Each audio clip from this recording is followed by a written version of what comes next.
ನಾನು ಅದೇ ಹೇಳಿದ್ದು ಆ ಹ್ಮ್. ಸೈಕಾಲಜಿ ಪ್ರಕಾರ ಹ್ಮ್. ಸ್ಯಾಡಿಸಮ್ ಮನಸ್ಥಿತಿಗೆ ನಾನು ಆಗದೆ ಇರೋದು ಬೇರೆಯವ್ರನ್ನ ನೋಡಿದಾಗ ಅವ್ರಿಗೆ ಹ್ಮ್. ಅದೊಂದು ಸ್ಯಾಟಿಸ್ಫ್ಯಾಕ್ಷನ್. ಮತ್ ಈಗ ಇನ್ ಹೇಳ್ತೀನಿ ಕೇಳಿ. ಈಗ ನೀವು ನಾನು ಈಗ ಒಂದು ದೊಡ್ಡ ಬಿಲ್ಡಿಂಗ್ ಅಲ್ಲಿ ಒಂದು ಸುಂದರವಾಗಿರೋ ಗ್ಲಾಸ್ ನ ನೋಡ್ತೀವಿ. ಹ್ಮ್. ನಿಮಗೇನ್ ಅನ್ಸುತ್ತೆ? ವಾವ್, ಚೆನ್ನಾಗಿದೆ. ನಾನೊಂದು ಬಿಲ್ಡಿಂಗ್ ಕಟ್ಸಿದ್ರೆ ಹ್ಮ್. ಇಂಥದ್ದೊಂದು ಗ್ಲಾಸ್ ಹಾಕ್ಬೇಕು ಅಂತ ಹೌದು. ಅನ್ಸುತ್ತೆ. ಹ್ಮ್. ಇನ್ನು ಕೆಲವ್ರಿಗೆ ಏನ್ ಅನ್ಸುತ್ತೆ? ಕಲ್ಲು ಹೊಡೆಯೋಣ. ಕಲ್ಲೊಡೆಯೋಣ. Hmm. You got it. Hmm. So ಇದು psychology. You can't do it. ಆಮೇಲೆ ಇದಕ್ಕೆ ಉತ್ತರ ಕೊಡ್ತಾ ಹೋಗ್ಬಾರ್ದು. ನಂದೇನಿದೆ ಸಾಧನೆ, ಮತ್ತೆ ನನ್ನನ್ನೇ ಇಷ್ಟಪಟ್ಟಿರೋರು ಯಾರಿದ್ದಾರೆ, ಅವ್ರು ನನ್ನಿಂದ ಏನು, ಸಮಾಜಕ್ಕೆ ಹ್ಮ್. ನನ್ನಿಂದ ಏನು ಕೊಡಬೇಕು ಅದನ್ನ ನಾವು ಕೊಡ್ತಾ ಹೋಗ್ಬೇಕು. ಮತ್ತೆ ಮತ್ತೆ ಆ್ಯಂಡ್ ಇನ್ನೊಂದು ವಿಚಾರ ಹೇಳಬೇಕು. ನಾನು ಹ್ಮ್. ನಿಮಗೆ ನನ್ನ ಮೊಬೈಲಲ್ಲಿ ತೋರಿಸ್ತೀನಿ. ನಾನು ಕೆಲವ್ರನ್ನ ವೈಯಕ್ತಿಕವಾಗಿ ರೀಚ್ ಆದೆ. ಹ್ಮ್. ಅದೇ ಏನು ಟ್ರೋಲ್ ಸಿಕ್ತು ಮಾಡೋರ್ನ? ಟ್ರೋಲ್ ಓಕೆ, ಮಾಡಿರೋರ್ನ ಓಕೆ. ಮತ್ತೆ ಬ್ಯಾಡ್ ಕಮೆಂಟ್ಸ್ ಹ್ಮ್. ಹ್ಮ್. ಮಾಡಿರೋರ್ನ ಹ್ಮ್. ನಾನು ವೈಯಕ್ತಿಕವಾಗಿ ರೀಚ್ ಹ್ಮ್. ಆದೆ.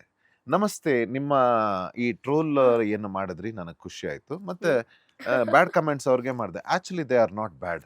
ಹ್ಮ್. ಸಾರಿ ಅಣ್ಣ, ಅದು ಬೇರೆದ್ರಲ್ಲಿ ನೋಡ್ಬಿಟ್ಟು ನಾವು ಮಾಡ್ಬಿಟ್ವಿ, ಕಾಪಿ ಸಾರಿ ಮಾಡಿದ್ವಿ. ಈಗಲೇ ಡಿಲೀಟ್ ಮಾಡ್ಬಿಡ್ತೀನಿ. ಹಾ. ಬ್ಯಾಡ್ ಕಮೆಂಟ್ಸ್ ಅವ್ರದ್ದು ನಾನು ಮಾಡಿದೆ. ಹ್ಮ್. ಇಲ್ಲ ಸರ್, ನಿಮಗೆ ಹರ್ಟ್ ಮಾಡಬೇಕು ಅಂತ ಅಲ್ಲ, ಹ್ಮ್. ಆ, ಆ, ಏನೋ ಮಾಡ್ಬಿಟ್ಟೆ ಅಣ್ಣ, ಹ್ಮ್. ತಪ್ಪಾಯ್ತಣ್ಣ, ಸಾರಿ ಅಣ್ಣ, ನಿಮ್ಮ ನಂಬರ್ ಕೊಡಿ ಅಣ್ಣ, ಮಾತಾಡ್ಸ್ಬೇಕು. Actually they are very sweet. ನಾನು ಇದನ್ನ ಹ್ಮ್. ನಿಮಗೆ ತೋರಿಸ್ತೀನಿ ಈಗ. ಓಕೆ. ಹಾ. ಓಕೆ, ಇದು ನೆನ್ನೆ ಮೊನ್ನೆ ಆಗಿರೋದು, ಹ್ಮ್. ಹ್ಮ್. ರೀಸೆಂಟ್. ನಾನು ತೋರಿಸ್ತೀನಿ. ಹ್ಮ್.